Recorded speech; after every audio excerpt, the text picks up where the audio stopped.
Alors pour vous, je ne sais pas, mais pour moi, c'était comme une surprise quand j'ai vu hier, cette annonce de la démission à venir du président de la Bundesbank, la banque centrale allemande, donc qui va démissionner. L'influence Jens Weidmann, figure de l'orthodoxie, de la rigueur monétaire allemande, qui donc quitte ses fonctions à la fin de l'année. Bonjour Nicolas Gottsman. Bonjour.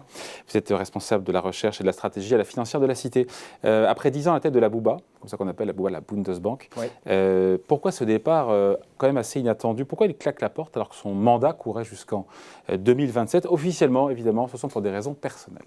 Oui, bon, déjà, ça fait déjà 10 ans qu'il est là. Donc oui, mais il lui reste 6 ans de mandat. Voilà, il lui restait pas mal de mandats. Ensuite, c'était l'homme de Merkel. Vraiment, c'était l'ancien conseiller économique de Merkel lorsqu'elle était à la chancellerie. Donc, il est arrivé, ensuite, il a été nommé grâce à cette expérience-là à la tête de la Bundesbank. Et il a exprimé, c'est vrai, une position assez rigoriste depuis 10 ans en Europe. Et je pense que ce qui est en train de se passer également, c'est qu'il devait, il était pressenti pour pouvoir prendre la tête de la Banque centrale européenne à la tête de Christine Lagarde, enfin avant Christine Lagarde. Et Christine Lagarde lui a pris le poste au dernier moment. Donc, je pense qu'il y a aussi un petit peu de frustration de ce côté-là. Et ensuite, surtout, et là, je pense que c'est le plus important, c'est que la politique monétaire qui a été mise en place, on va dire depuis 10 ans au sein de l'Europe, a été quand même assez différente de ce qu'il lui souhaitait. Il a toujours été mal à l'aise avec cette politique monétaire accommodante, généreuse, stimulante, comme on veut de la BCE. Il plaidait d'ailleurs pour que la BCE commence là à refermer maintenant le robinet du monétaire et du crédit. Hein. Donc voilà, c'était le monsieur non. Hein. D'ailleurs, je crois que c'est Mario Draghi qui le surnommait Nein zu allem, ce qui veut dire en allemand non à tout. Oui, c'est ça. Et je pense que le problème pour Weidmann aussi, c'est que en fait, finalement, les positions qu'il a prises depuis une dizaine d'années en fait, se sont avérées plutôt fausses. C'est-à-dire que son alerte persistante à crier à l'inflation ne s'est jamais matérialisée. Sans pouvoir peser en plus dans les décisions de la BCE. Sans pouvoir vraiment effectivement peser. Mais enfin, il a quand même pesé, là, notamment sur la dernière revue stratégique monétaire. Et d'ailleurs, il l'a signalé hier dans son communiqué de départ, c'est-à-dire d'indiquer qu'il avait évité que la Banque centrale européenne puisse overshooter sa cible d'inflation pendant un moment. Donc il avait réussi à obtenir ça. Mais après, ils se sont fait un petit peu corneriser, effectivement, avec ce qui a été annoncé en septembre par Christine Lagarde, et notamment sur la définition de ce qu'il appelait donc, la forward guidance de la BCE.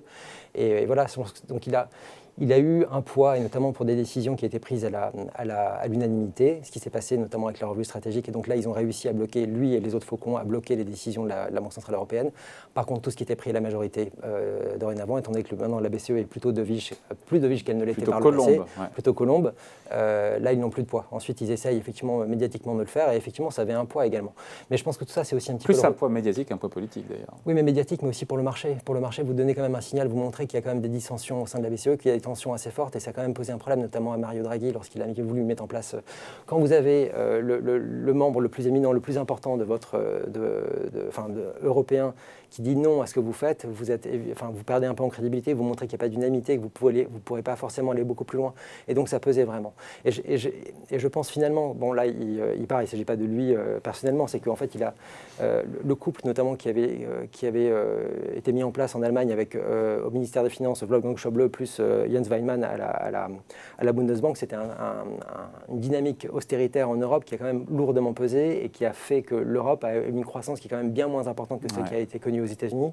Et donc c'est aussi un peu un constat d'échec, c'est que cette position-là, finalement, c'est plutôt avérée fausse, que ce qui est aujourd'hui mis en place par la BCE, effectivement, n'est pas dans son sens, mais que finalement, ils ont eu clairement raison de le faire, et notamment sur l'année dernière, je pense que le résultat qui a été celui de la reprise, notamment économique post-pandémique, quand on compare ça à 2008, ça n'a absolument rien à voir, et effectivement, les deux orientations entre ce qui a été mis en place à l'époque par Trichet en 2008, plus ce qui a été mis en place en 2020 par l'équipe actuelle, c'est quand même un résultat tout à fait différent, et on voit deux orientations différentes, et Weidmann est plutôt le représentant de ce qu'incarnait Trichet à l'époque.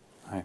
Après, Jens Weidmann, pour le coup, qui fait partie de ceux qui s'inquiètent, on le sait, évidemment, contrairement à Christine Lagarde, voilà, de cette poussée durable de l'inflation. Chez lui, ça a toujours été un tropisme en même temps, mais peut-être qu'aujourd'hui, c'est peut-être lui qui a raison. Moi, je ne crois pas qu'il ait raison. Ensuite, effectivement, il y a une vraie difficulté à montrer. Il y a quand même plus d'inflation que ce qu'on imaginait, un niveau plus élevé et plus persistante. Il n'y a aucun doute là-dessus. Ensuite, c'est savoir si est-ce qu'une banque centrale est le bon acteur pour pouvoir résoudre ce genre de problèmes qui sont des problèmes essentiellement du côté de l'offre. Et d'ailleurs, on l'a vu avec votre invité précédent, je pense qu'il est quelque chose de fondamental. Patron de Soitec. Voilà. Il est fondamental de comprendre qu'aujourd'hui, le soutien qui est donné par les politiques monétaires et par les politiques budgétaires est quelque chose de durable. Si vous ne donnez pas le signal que ceci est durable, les entreprises n'investiront pas comme elles le font aujourd'hui. Vous avez un signal aujourd'hui que la demande va être plus forte pour l'année à venir, mais pas uniquement pour l'année à venir, c'est pour les plusieurs années à venir.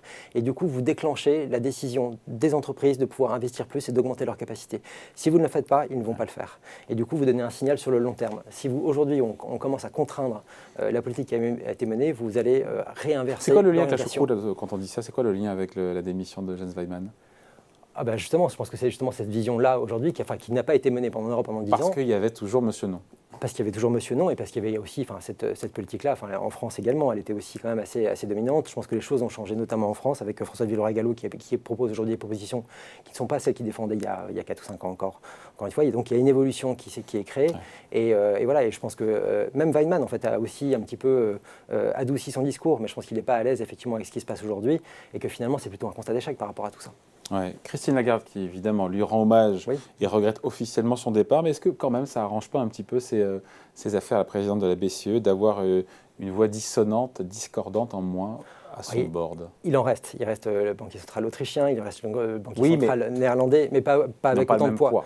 Ils n'ont pas le même poids. Ensuite, on verra qui va être la nouvelle personnalité qui va prendre la place de Jens Weidmann. On dit qu'il sera a priori moins faucon que Weidmann. Mais a priori, oui. Encore une fois, Weidmann était l'homme de Merkel. Maintenant, on a sans doute Olaf Scholz qui va arriver à la chancellerie. La question, c'est de savoir si effectivement le patron de la Bundesbank va plutôt être en accord avec ce qu'il souhaite lui. Et là, il y a plusieurs profils qui peuvent être intéressants. Et ils peuvent aller soit du très conservateur au beaucoup plus ouvert et beaucoup plus en soutien. Et ça sera important pour eux parce que finalement, il y a une vraie frustration, je pense, en Allemagne de ne jamais avoir eu la tête de la BCE et que finalement, la personne qui va être nommée là a une chance réelle de pouvoir succéder à Christine Lagarde dans 7 ans lorsqu'elle aura fini son mandat. C'est quand la fin de son mandat? C'est 2017. Non. 2027, pardon. 2027. Ouais. En même temps, il faut dire que c'est vrai qu'ils sont à la place des Allemands qui ont 4% d'inflation aujourd'hui. La politique monétaire de la BCE, elle n'est pas appropriée, elle est trop généreuse par rapport... et ils ont connu ça dans l'autre sens aussi, quand il n'y avait pas de croissance du tout et que les taux étaient plus élevés il y a 15 ou 20 ans. Oui, alors on pourrait dire la même chose aux États-Unis. Et finalement, les États-Unis, pour l'instant, ils vont faire du tapering, ils vont commencer à ralentir leur QE, mais pour l'instant, il n'y a pas de question de lever les taux. Ils ont une situation... Évidemment, quand vous prenez l'ensemble de la zone euro, ce n'est pas du tout la situation allemande. Mais oui. Il faut se mettre à la place des Allemands aussi. Alors, oui, mais alors, on peut se dire, se mettre à la place des Français, par exemple, qui, depuis 30 ans, ou enfin 25 ans ou 30 ans, ont une inflation qui est très largement inférieure à 2, qui est plutôt à 1% en moyenne, ce qui montre qu'il y avait une sous-performance de l'économie qui était assez forte et que en fait, cette balance-là, en fait, elle est effectivement difficile à équilibrer. Mais si on arrivait à 2% pour tout le monde, je pense qu'on arriverait à quelque chose de satisfaisant. Et finalement, ce qui se passerait, si on avait une inflation qui serait un peu supérieure à 4% en Allemagne, on aurait des salaires qui augmenteraient, donc ils perdraient effectivement un peu en compétitivité, ce qui permettrait de limiter le surplus, l'excédent commercial allemand en partie, ce qui est également aussi un problème européen. Ce serait bon pour la France aussi, Exactement. Évidemment. Est-ce que ce départ annoncé, c'est un constat d'échec pour, j'ai envie de dire oui, pour les faucons, quelque part, qui année après année ont perdu de l'influence? Qui ont perdu de l'influence, et je pense que aussi la réalité en fait, les a fait perdre. C'est que en fait, ce qui s'est passé depuis, encore une fois, depuis 10 ans, c'est vraiment le constat que les politiques étaient quand même assez austéritaires, qui ont été menées en Europe et parfois même aux États-Unis, en fait, n'ont pas marché, que la reprise de l'année 2008, aussi bien aux États-Unis, enfin partout dans le monde, en fait, avait été tout à fait insatisfaisante, que finalement tout ce bréviaire, on va dire assez austéritaire, en fait, donc encore une fois, n'a pas marché, qu'il y a eu une réflexion qui a été menée, on va dire, depuis 5-10 ans maintenant aux États-Unis, notamment, et aussi en Europe un petit peu quand même, justement de changer les choses et d'avoir une vision un peu plus souple, et que finalement le résultat du traitement de la crise qu'on a eu là maintenant, aussi bien aux États-Unis qu'en Europe, est quand même largement plus satisfaisant que ce qu'il y a eu en 2008, et que finalement ça c'est vraiment un constat d'échec, c'est que finalement ça n'avait pas marché, alors que l'autre version a l'air de fonctionner bien davantage. Donc c'est une victoire, on finit là-dessus, Nicolas Gozman, c'est une victoire des colombes sur les faucons? Oui. Cette démission. Alors, cette démission, on verra encore une fois le successeur. Effectivement, peut-être qu'il est important d'avoir une voix un peu dissonante en Europe. C'est effectivement important. Fondamentalement, c'est pas bien aussi quand même d'avoir une voix dissonante pour pas que ça parte uniquement d'un côté. Encore une fois, il y a encore d'autres personnalités qui défendront ça. Et je pense que la BCE a encore une grosse marge de manœuvre. On est encore très loin de ce qui est fait aux États-Unis, en Europe. Mais c'est qui finance les États aujourd'hui, il faut dire ce qui est, qui finance aujourd'hui les dépenses des États. Donc, qui l'eût cru encore il y a quelques années, ça. Alors, oui, si vous souhaitez, mais encore une fois, quand on regarde le résultat des dernières années, on est encore très loin sur la cible d'inflation, même si on est un petit peu aujourd'hui. Si la moyenne d'inflation depuis 10 ans, elle est quand même très inférieure à 2%. Donc pour l'instant, on est encore dans une voie finalement assez austéritaire sur le temps long. Après, il faut dire ce qui est, c'est pas le sujet, mais en même temps, quand on voit la vigueur de la reprise économique, notamment en Europe, l'avancée de la campagne de vaccination, on se dit que toutes les mesures d'urgence mise en place par la BCE mérite d'être retirée aujourd'hui.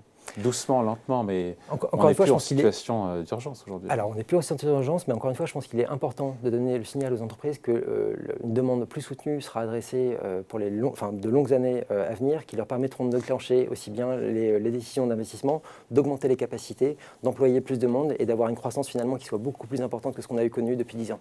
Bon voilà, point de vue signé Nicolas Gottsman, responsable de la recherche et de la stratégie à la financière de la Cité. Merci. Merci à vous. Salut.